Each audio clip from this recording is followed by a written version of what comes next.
Hello and welcome to Language Learning Made Easy. This is a revision video for The Portrait of a Lady by Khushwant Singh. Children, there are three phases of the author's relationship with his grandmother. We see them together at the village when the grandmother is responsible for almost everything that the grandson does. She accompanies him to the school, she's teaching him, and she's doing every bit of work that should be done as part of parenting. Then they shift to the city, which is a turning point of their relationship. Why do we say that? Because the author joins the city school. They shared the same room, but she cannot assist him with anything that he does. Later on, we see that the author enrolls in university and he is given a separate room. And we see the common chord of relationship or the communication between the grandmother and the grandson gets snapped. Another important dimension to this chapter is the grandmother's objection to city education, which makes us feel that she is sort of conservative in her attitude towards learning. How can we say that? Because she did not like the Western science and learning.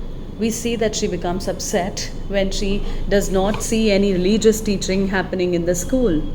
She also disapproves of the music lessons, which in her opinion were not meant for decent people. They were the prerogatives of the harlots and prostitutes and beggars, as is mentioned in the chapter. Now we also need to understand how was she able to form a relationship with nature. We see the sparrow's behavior after the grandmother's death. We see that there was no chirping, as if they too were mourning the grandmother's demise. The love is such that they did not even eat the breadcrumbs that are thrown at them by the author's mother. They quietly fly away after the corpse has been taken away. Now children, let's take a look at the title of this chapter, that is The Portrait of a Lady, or you can also understand it to be the character sketch of the grandmother. It's about a grandmother whose demeanor was so ladylike that it inspired her grandson to sketch a pen portrait of hers.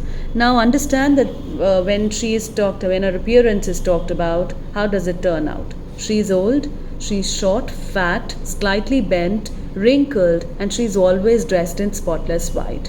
And these white clothes exude purity and serenity. She's extremely religious. She's a regular temple goer. She reads scriptures.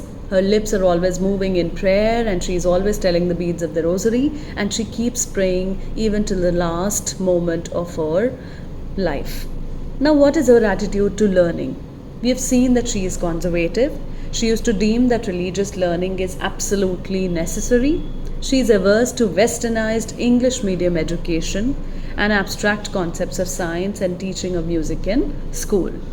But she also turns out to be a strong-willed person, because we see her accepting the changes in her life and in her relationship with her grandson with grace and dignity. She never complains. Rather, she occupies herself with constructive activities like spinning at the wheel and feeding the sparrows and praying. She is a kind and compassionate soul, because we see her feeding dogs and later developing a bond with sparrows, that is, getting accorded with nature. Now, if you want to remember all this, there is this very beautiful acronym that you can imbibe. That is, grandmother is equivalent to SARAK, Sarak. What is it? S means strong-willed. A is for attitude to learning. R is for religious. A is for appearance, and K is for kind and compassionate. That's it, children. Hope you enjoyed learning Portrait of a Lady. Thank you.